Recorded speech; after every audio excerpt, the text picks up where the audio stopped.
วุฒาจายิโนจัตตารโอธรรมาวัฏันติอายุวันโนสุขังภาลังอายุวัฏโกดนวัฏโกสิริวั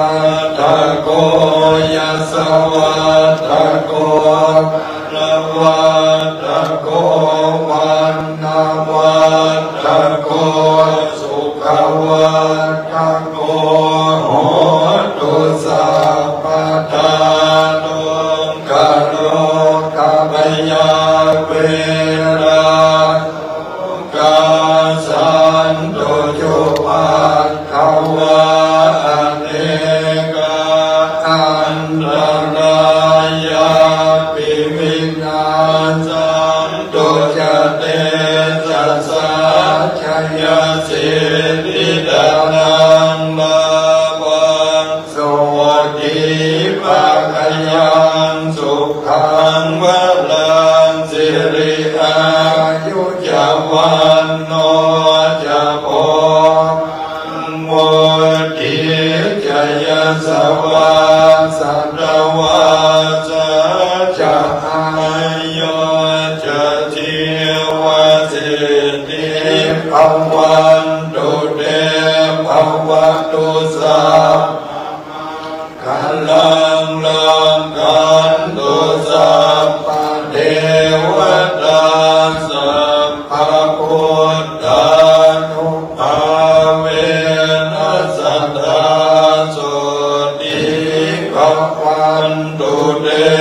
ภวตุสัพพมังคลังลังกันตุสัพพเทวตาสัพพธรรมานุภาเวนัสสัทธาสุติภวันตุเตภวตุสัพพมังคลังลังกันตุปเทวตาภาสังฆานุภาเวนัสสัทธาสุติภ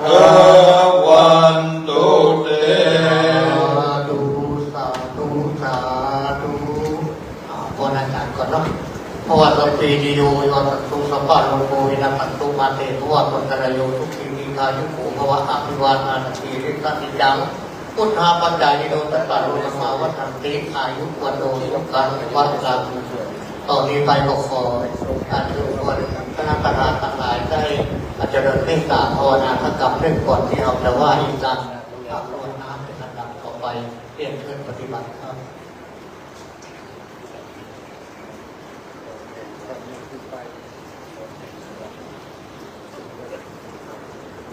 ขอกราบนิมนต์คณะพระครูวิจารณ์ธรรมทัศน์เจ้าคณะตำบลเวโรเขตสามวัดไร่พัฒนารามได้โปรดพรมน้ำมนต์คือกับบรรดาคณะทาสาธุชนทั้งหลายครับยันโตโมนิยาโมเลสักยา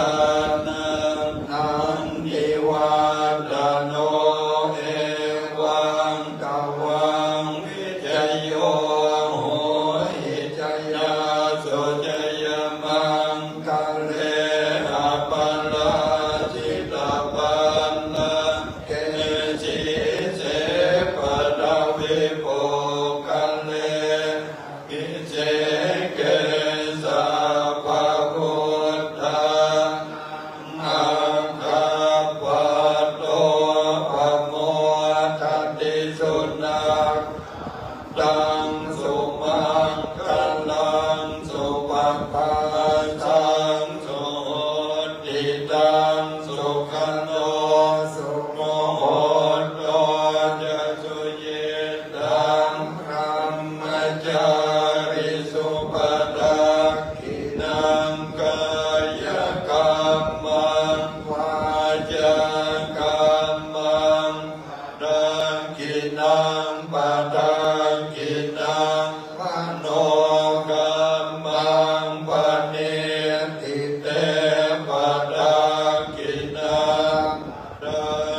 นา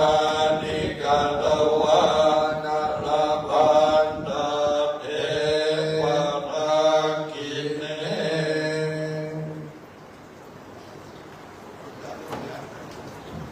อิตังเดนทำให้ไปว่าอีกตามพบกันเด้อเอตัมมานากัมมังนิบานาปัจจโยโหตุโนนิจังเอตังสีลังเอปานาปัจจโยโหตุโนนิจังเอตังภาวนาเอปานาปัจจโยโหตุโนนิจังยังกินจิกุศลกัมมังสัพเพหิกาเตหิกาตังปุญญังโนอนุโมตังโตพุทโตเอเทวะอัปปะมิธาเนอาทิตาตาติตังอุตุสัพพะสัตตานันทุกิยัตตานันปาริหารันตุมาตาปิตาอุตุสุขปามุจจันตุสัพเพยาติกาสุขิตาหุนตุมุจจันตุสัพเพอายาติกาสุขิตาหุนตุสุขปามุจจันตุสัพเพติสาสัพเพยัมกาสัพเพติกาสุขิตาหุนตุสุขปามุจจันตุสัพเพนังคัตตาสุขิตาหุนตุจัตตุสัพเพเทวะสุขิตาหุนตุสุขปามุจจันตุสัพเพอาจาริยุปัจจยสุขิตาหุนตุสุขปามุจจันตุสัพพะสัมปตินังสัมมิสันตุวันตามิพุทธังสัพพังเรวะโตธังกามันอันเรวันตามิธัมมังสัพพังเรวะโตธังกามันอันเรวันตามิธัมมังสัพพังเรวะโตธังกามันอันเรวันตามิปุโรอุปัชฌาย์อาจาริเยสัพพังเรวะทาเมพันเตวันตามิกัมมัฏฐานังสัพพังเมวะโตสังฆามันเทวันตามิอาราเมปัตตาสีมายังสัพพังเมวะโตสังฆามันเทวันตามิสิทธิยังสัพพังสัพพะทานิสุปฏิปิกาสาลิลาตาตุมาพุทธะรูปัสสะกาลังตาตานาคาโลเกเทวะโลเกสัมปุติเปรังกาติเปสาริลาตาตุโยเกสาตาตุโยอะระหังสาตุโยเจริยังกันตะปุริจัตุราสิปิสาอาเสนัมมะกันเตสัมมาลักขิติยังอะหังวันตามิฆาปะโตต่อไปวันตาน้อยครูบาอาจารย์วันตามิอันเทสัพพังปะระกามะธรรมเอวันเตยากาตังบุญยังสามินาอัตโมกัปปัญจามินากาตังบุญยังไมอังนาตัปปัญจารุสาธุอนุโมทามิเอกายุโกอายุวันโนสุขังภะลังสาธุลำดับต่อไปนี้นะครับก็จะเป็นการส่งน้ำพระธาตุนะครับลำดับแรกนี้สิ่งนี้ขอกราบนิมนต์ท่านพระครูปฏิพันธ์ธรรมดินได้เป็นองค์นำในการส่งน้ำพระธาตุ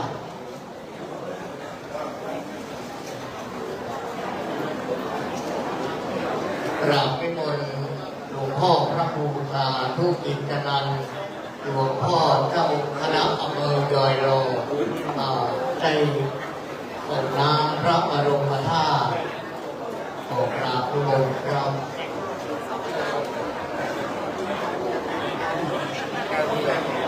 ผู้ช่วยเอายกน้ำมาเนี่ยยกน้ำ ยกยกมาโอ้กันทุกอย่างเป็นควรนะครับเป็นควรแล้วต้องหักเป็นควรจับยกหักมันก็หักทุกเต้น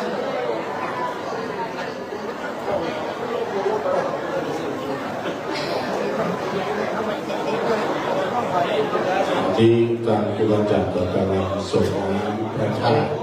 อะไรครับต่อไปนะครับยังมีนะครับแต่ผู้มีเกียรตินะครับขอเรียนเชิญว่าที่ร้อยตรีสุรพงษ์ขาบวังครับนายกองค์การบริหารส่วนตำบลดอยดอกได้ส่งน้ำพระบรมธาตุลำดับต่อไปเรียนเชิญคุณเชิดพงษ์กิ่วแก้วนะครับเป็นตัวแทนนะครับเป็นตัวแทนของคณะสัตยาเฮาทุกท่านนะครับต่อไปก็ขอเรียนเชิญคุณอภิรดีภูรานิดีนะครับอันนี้ทั้งหมดนี้จะเป็นตัวแทนของคณะสัตยานะครับแล้วต่อไปก็ขอเรียนเชิญพ่อกำนันบุญทรัพย์ปัญญาครับขอเรียนเชิญนะครับขอเรียนเชิญแม่ตูแก้วแห่งเรืองนะครับแม่ครูตะวันกิจประทุมวันขอเรียนเชิญต้น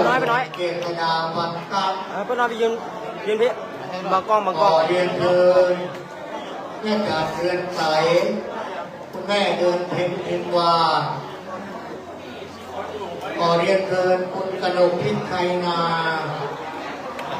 ขอเรียนเชิญคุณแม่ประทุมไทยวันขอเรียนเชิญคุณบุญเพียรสิริวันคุณสมพรรัตนำคุณพ่อบุญทันแม่แต่งล่าเตมิกานะครับทั้งหมดนี้เป็นตัวแทนของคณะสัตยาเอามาหลายนะครับขอกราบนิมนต์พระคุณเจ้าทุกรูปทุกตนทุกองค์ขอกราบเรียนกราบนิมนต์รับพัฒหารเพลงที่ห่อฉันขอกราบนิมนต์นะครับขอกราบนิมนต์พระคุณเจ้าทุกรูปทุกตนสามเณรทุกองค์ได้รับพัฒหารเพลงที่ห่อฉันนะครับตรงข้ามต่อมาทำพิธีนี้นะครับขอกราบนิมนต์นะครับกำลังได้ฉันว่าประกอบขึ้นโรงทานประตูจะเปิดหลังจากพระคุณเจ้าได้รับพระทหารแล้วนะครับโรงทานของจะไปเปิดลงแค่จำทางสร้างรองเท้ากับคณะสัตยาต่างๆที่ร่วมกันร่วมงานในวันนี้นะครับ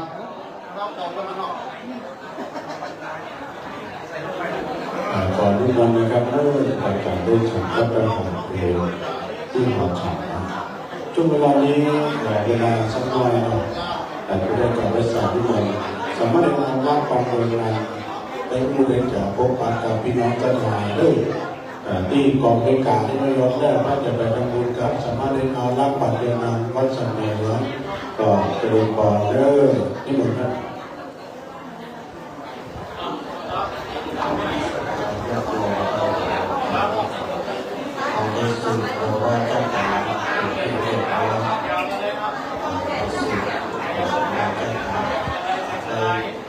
จะลงข้อมูลจากตัวที่เรียบร้อยมาก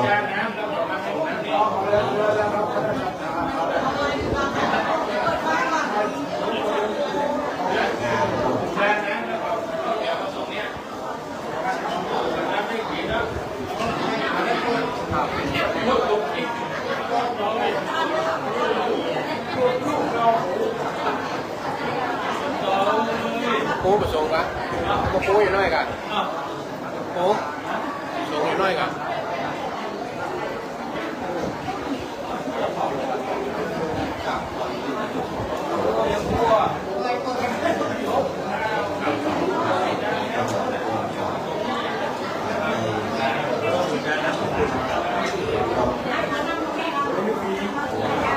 วันนี้ก่อนเราเข้า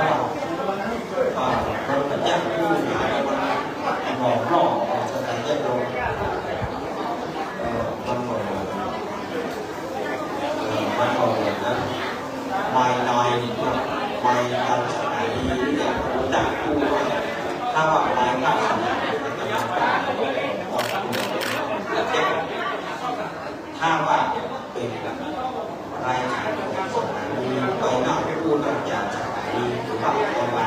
ไป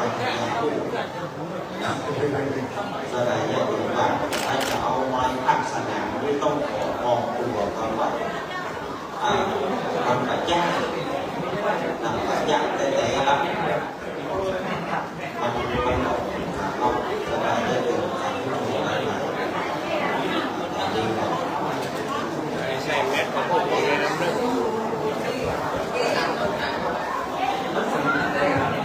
ง เราคณะกรรมการกำลังที่จะส่งน้ำเพราะบรมธาตุพระธาตุเจดีย์นะครับน้ำก็มีตรงปล่อยที่กองประชาสัมพันธ์นี่นะครับกองไอ้ดับปุจาน้ำก็มีตรงปล่อยเพื่อไปส่งน้ำพระเจดีย์พระธาตุขอเรียนเชิญเด้อถึงที่จุกกองอำนวยการตรงประชาสัมพันธ์ที่นี่นะครับ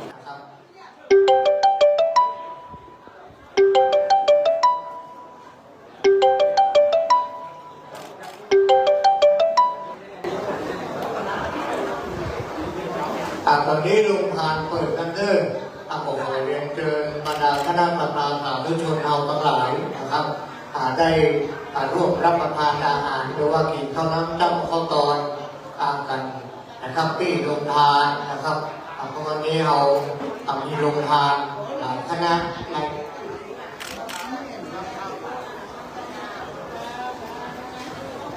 ทีมงานใน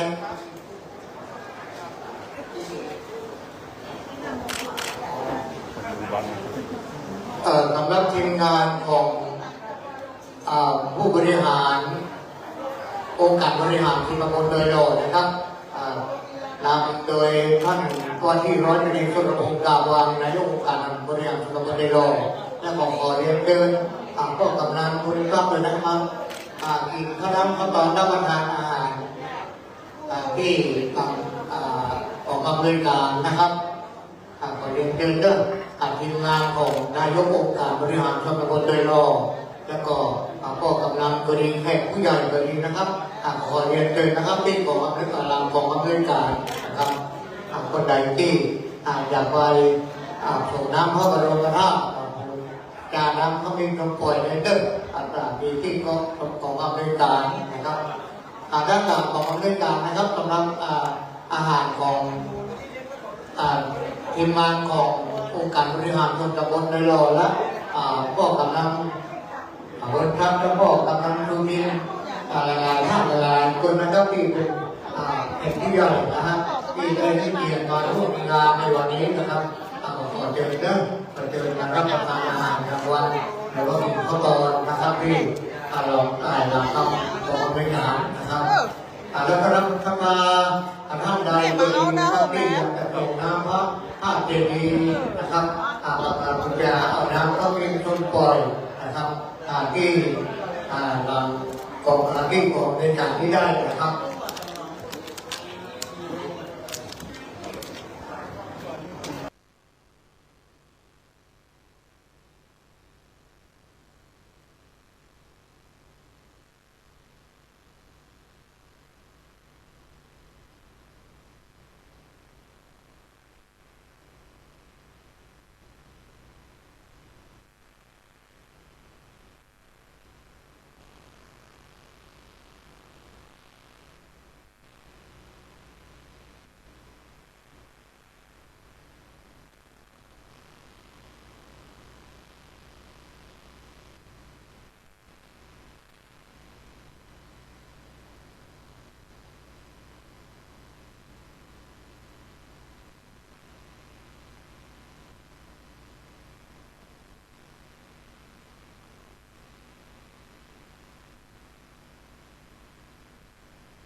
สามัคคีธรรมบ้านสามัคคีตำบลบ้านผืออำเภอจอมพระจังหวัดสุรินทร์ขอเชิญสาธุชน ร่วมงานเปิดป่าฟังธรรม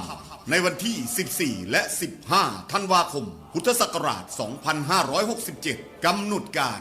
14 ธันวาคม 9 นาฬิกาเริ่มลงทะเบียน 16 นาฬิกา 30 นาทีทุกภาคส่วนพร้อมในงาน 17 นาฬิกาพิธีเปิดงาน 18 นาฬิกาทำวัดสวดมนต์เย็น 19 นาฬิกาเริ่มการแสดงธรรมโดยพระเถระครูบาอาจารย์ตลอดทั้งคืน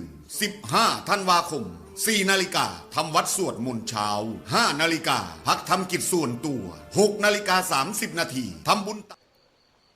ขอกราบถวายความนอบน้อมแด่พระรัตนตรัยถวายความเคารพพระมหาเถระพระเถรานุ